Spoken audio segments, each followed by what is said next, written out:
your mind, especially as you get older, you've got a ways to go yet. But everything's condensed into a short time frame. Then trying to go back and recall all the details is very challenging.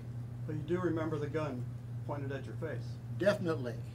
And I know I was looking right down the barrel of that thing. I noticed that it was a small caliber, but small calibers hurt a lot too. And I didn't want one shot in the face. We believe that the Mr. Johnson was struck and pistol whipped from the rear, causing one of the abrasions on the back of his head. When he was being struck from the front by his walking stick, somebody struck him from behind. We believe that was one of the suspects that actually hit him in the head with the pistol. Has any weapon been recovered? At this time, no, there has not been a weapon recovered. Constable, so many parents out there watching are going to ask this question. Where were these kids' parents? In your conversations with their families, do you have any, can you give us any sense of the families that they're coming from? Well, Constable, if you could move up to the microphone, that would help us. Yes. The conversations with their families have just been strictly limited to an investigative, approach at this point. I think it's vital that any parent these days be as involved with their children as they can, as Mr. Johnson had said, and it's the parents. It's also our educators in school to be able to recognize kids that seem to be struggling, kids that seem to be reaching out for acceptance within our community. I think all of this is important for all of us to be as tuned in as we possibly can. That's one idea where these kids got their hands on the weapon? At this point, no. We have not recovered the weapon, so we have not been able to pursue that part of the investigation yet. Mr. Johnson, I wanted to ask you, I mean, obviously you've been through a really, really traumatic experience. What made you want to speak publicly about this today? I was just asked, and I love kids, and I'm just always concerned when they're starting off on the wrong foot. And they just asked me if I would, and I'm willing. Anything I can do to help. Mr. Johnson, oh, I'm sorry, excuse me. Staring down the barrel of a gun, I don't think many people have done it. What was going through your mind at that very moment? At that very moment. The one thing I noticed, it was small caliber. And it reminded me of a pellet pistol that I had. And I'm quite convinced that it was a pellet gun, but still, when it's big and black and in about the same frame size as a .45, you just think, well, maybe God's calling me home. I'm almost 77 here in a couple of weeks, so it's very unusual. But when I was staring at the gun, that's when I started yelling, and that's when I started getting some assistance. We're going to share some pictures with these guys later, and ladies, can you tell us what the pictures show? I have injuries. I have 3 pictures, all basically of my head, that after I got home, my wife took them with my camera on my cell phone. So they're basically the same area. It wasn't until a day later that I noticed that I had a scab over on this side where I could hit on this side, but I had a pretty good thing on my left side. Thank you. And I was kind of curious if we could talk to an investigator that talked to these young people. What was their demeanor like? Without getting too much into the investigation, we don't want to hurt that, but Sergeant Gonzalez, would you like to can you respond kind to of that? tell us about their demeanor and what you can tell us about them? I know they were short, correct? I heard they came up to you. Show us how far they came up to your chest. Probably about to here. Yeah. All of them have, when talking to them, scared. Very scared. Especially the younger ones. But so far, they have been cooperative.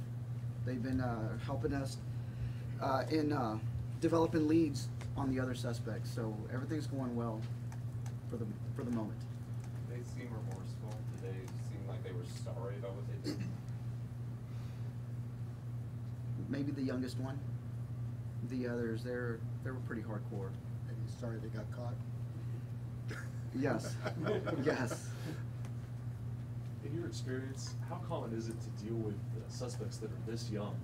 We don't come across youngsters like that. Not very often. Not very often. In this case here, when I started reading some of the reports, I was surprised. I really was. 11 years old, out here robbing adults. You don't see that very often. Were you able to determine if there was an adult or a older juvenile influencing the behavior of these young people? You know, that is a possibility.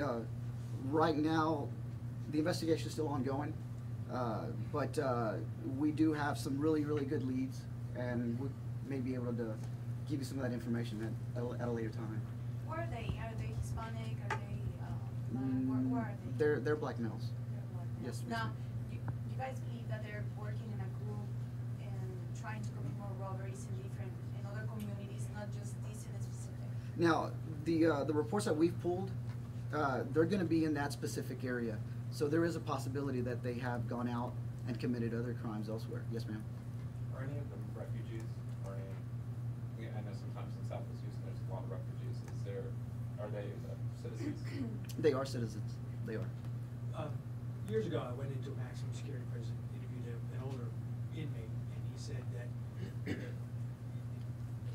type of criminal that frightens him the most are really young kids because they don't have that break in their brain that will stop them. Is that your concern here, that these kids just don't even know what they're doing and don't have that, hey, maybe we should not do this? Absolutely, absolutely. It's sad, but it is true. The younger ones tend to be a little braver, unfortunately. And more ruthless? Yes, and in occasions, yes. Is there any indication that there's any gang affiliation with any of the kids? Not at this moment. And what happens to them next? They go to a juvenile facility, or what are the next steps of them? Correct. All of our findings go through the district attorney, and from there, the appropriate charge is determined. What kind of conversations have you had with their parents? I mean, what are their parents saying about this incident? You know, some are cooperative. Again, we've only spoken to a few, and some have divulged other details that are linking us to other suspects. So, so far the investigation is going really well when it comes to the parents. Yes, sir. Do the parents of these kids, is this like kind of a family business? I mean, are they have criminal backgrounds too, or is this a case where that is kids gone wild? Yeah, that's something we haven't gotten into yet. Any lead on where the weapon came from? No, sir. We're right now. Again, it's an ongoing investigation, and we'll be coordinating with HPD to further the investigation. So the incident with Mr. Johnson, what were the rough cross streets of where that happened? Rampart and Forenza. That second street, I'm sorry? Forenza. Forenza, okay, thank you. Pretty close to your house, right, sir? 5 houses. 5 houses. As we stated, there currently 9 cases have been linked to these individuals. There are many more that the Houston Police Department and Precinct 5 are looking into together to see whether or not we can expand this out, or whether or not it will be expanded out. So currently it is an ongoing investigation, as Sergeant Gonzalez had stated, and I would imagine that we'll be investigating it and digging into this for some time. I'm sorry, Constable, are they all boys? All the suspects are boys? Yes, they are. Yes, they are. That other incident where they were gonna steal a gas can, what day did that happen? Investigator Fesperman, what was the date of, or I'm actually, It was Saturday? Sunday. Okay, this past Saturday. This past And they were actually on viewed by one of our plainclothes officers committing that theft. At that point, they contacted a marked patrol unit that made the traffic stop, and of course, they fit the description of the people we were looking for.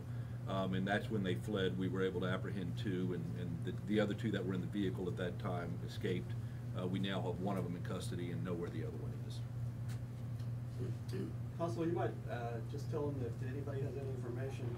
I mean, I'm assuming that maybe some other people almost got robbed by these young people, and if that happened to them, they could.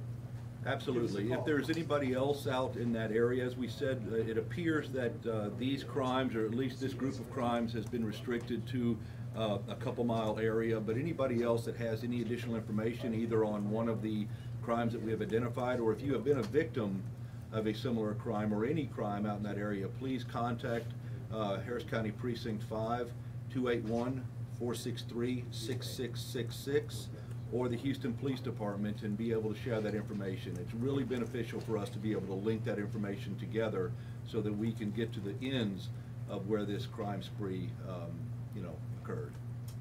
Thank y'all very much. We've got Sergeant Gonzalez can do some Spanish, but if you guys, give me a few minutes to download the video, onto a press release, and then I'm gonna get the, couple of shots from, Mr. Johnson, and I will get that out to you. Just for your information, Investigator Kayla Fesperman was the one who met first with, she's part of our uniformed investigative deputy group. So these are officers that are in uniform that have been trained up in conjunction with the Houston Police Department and the Harris County Sheriff's Office to be able to go out and investigate these crimes. So she was the lead on a lot of this. Once she had made the identifiers to this group, she was able to contact Sergeant Gonzalez and our strategic response unit and have those officers come in, and as I said, both capacities, a marked and an unmarked capacity, to be able to assist and to bring this case to hopefully a close. Thank you. Thank y'all. If anybody wants to talk to Sergeant Gonzalez in Spanish, feel free to talk to Yes. him. At the podium? We can do it wherever you want, my friend. We have an 11 o'clock. Yeah. All right. So we have an 11 as well. Well, as soon as he gets them to me, you know, so, you want to Sergeant? text them to me? Can Did you text ask us Sergeant to me? Gonzalez? I just have three basically, one text to me. Okay, yeah, 'cause I have a picture.